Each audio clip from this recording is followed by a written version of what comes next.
agit. La vie ne s'interrompt pas. Pour moi, ce n'est pas une croyance, mais une connaissance. Je sais que c'est comme ça.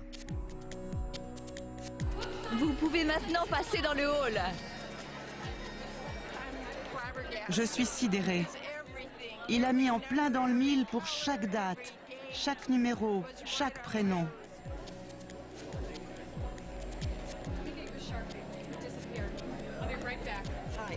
On se demande comment c'est possible jusqu'à ce que ça nous arrive personnellement. Alors on n'a plus aucun doute. On sait que c'est totalement vrai. Ça devient indéniable. Désolé, mais je n'arrive pas à suivre. C'est pas grave. C'était fabuleux. Ça, c'est de la médiumnité. J'adorerais avoir son don. Oh, ça, c'est un médium. Une telle finesse. Et en plus, il est adorable.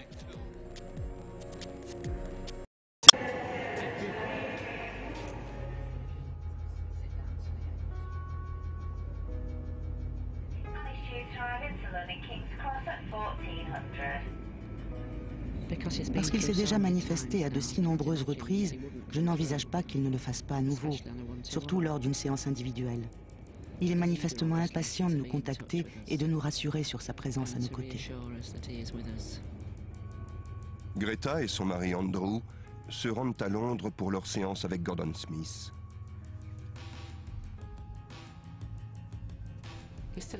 Le désir de le voir ne nous quitte jamais. Mais ça ne se produira pas. L'entendre, c'est tout ce qu'il nous reste. Gordon affirme ne rien savoir sur Greta et Andrew, pas même leur nom.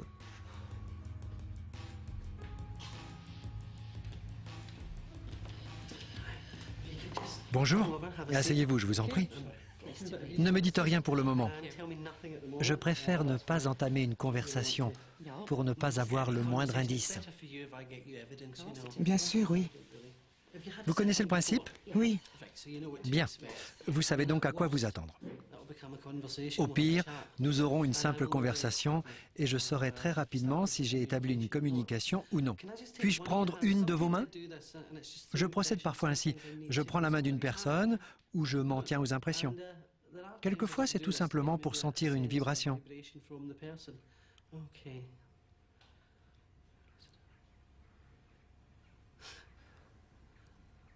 Bien. Dès que je prends votre main, je sens apparaître un jeune homme. Parfait. Comment t'appelles-tu? Andrew? Je dois le dire fort. Andrew. Qui est Andrew? Moi, je suis son père. Il me crie Andrew, Andrew, Andrew. Où m'amènes-tu? D'accord, ce jeune homme est très actif, son esprit travaille vite, il est dynamique, il entre dans une pièce et vous savez qu'il est là. Bien.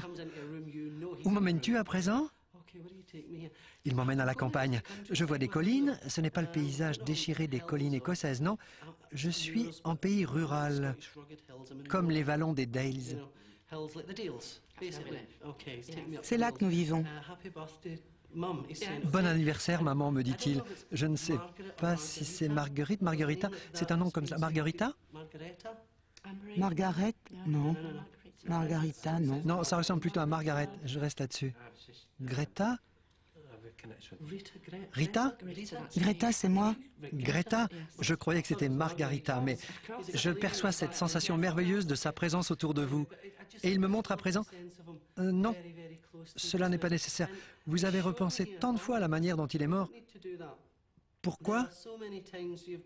C'est une torture permanente. Et il vous demande d'arrêter ça, de ne plus penser à la manière dont il a rejoint le monde des esprits. Ça ne changera rien. Et c'est... D'accord, merci. Il me désigne une voiture et la sensation d'être passé très rapidement dans le monde des esprits après l'impact. Mais ce n'est pas la peine de ressasser la manière dont il est mort. Je dois vous informer qu'il a dépassé ce stade et donc ne vous attardez pas sur son corps. Son esprit, sa conscience ont franchi ce cap.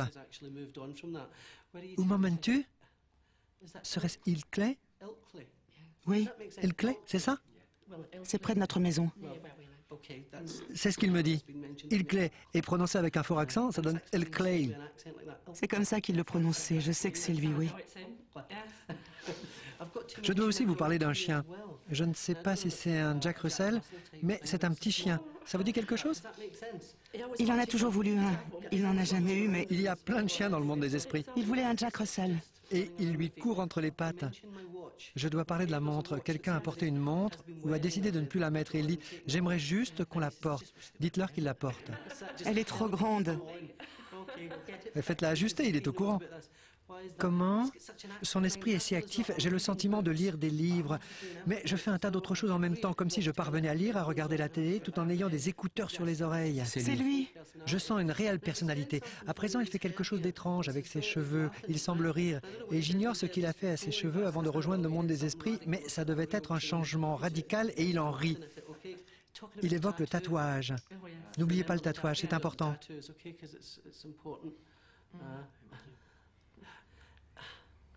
La galerie de photos. Vous avez débuté une galerie de photos chez vous, il en parle. Bon sang, tout allait si bien. Il s'excuse. Il est navré. Tout allait si bien. Et il veut que vous sachiez qu'il n'a pas souffert comme vous avez pu l'imaginer. Vous devez comprendre qu'il ne souffre plus. C'est Nigel. Nigel. Il ne dit pas Nigel, mais Nigel. Nous l'appelions Nigel. Dites-leur que je suis avec eux, vraiment avec eux. Il rit, son rire est merveilleux. C'est vrai. Et vous l'avez écouté rire, vous avez regardé une cassette ensemble et il vous dit, vous vous souvenez que je riais avec vous à ce moment-là? Je dois parler des lunettes de soleil. Je crois que quelqu'un a regardé ces lunettes de soleil. Ce sont des détails simples pour vous dire qu'il est encore en vie. Il est avec nous. Il sait ces choses depuis qu'il est dans le monde des esprits. Vous voyez ce petit sentier? Oui. Il y a un petit sentier près de l'endroit où vous habitez. Il m'emmène le long de ce sentier. Il l'empruntait souvent. C'est exactement ce qu'il vient de dire. Il est là. Il a marché de nombreuses fois avec vous le long de ce sentier. Et il veut vous dire de ne pas pleurer sur sa tombe. C'est ce qui est inscrit sur une carte que quelqu'un vous a donnée. Sa sœur me l'a écrit cette semaine. Encore une fois, c'est sa manière de vous dire qu'il est au courant. Bien, je dois vous dire où il est, afin que vous le sachiez. C'est une sorte de gros rocher sur ces collines. Il y a une énorme pierre qui se tient seule et il est au sommet de cette pierre. Il peut voir à des kilomètres à la ronde.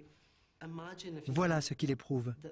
Bien qu'il soit difficile de comprendre cette dimension, je n'y arrive pas moi-même, mais je sais qu'il existe quelque part une fenêtre qui s'ouvre et par laquelle ils peuvent se faufiler et nous entendre, nous voir et nous sentir.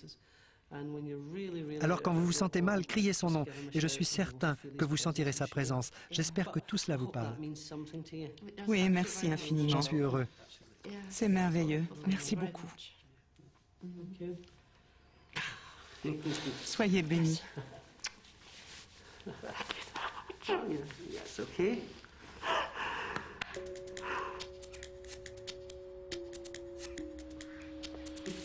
Vous les sentez autant que je les perçois. Si vous éprouvez le besoin d'aller voir un médium, très bien. Mais ce n'est pas quelque chose que je ferai régulièrement. Votre vie ne s'arrête pas après un décès et elle reste à construire.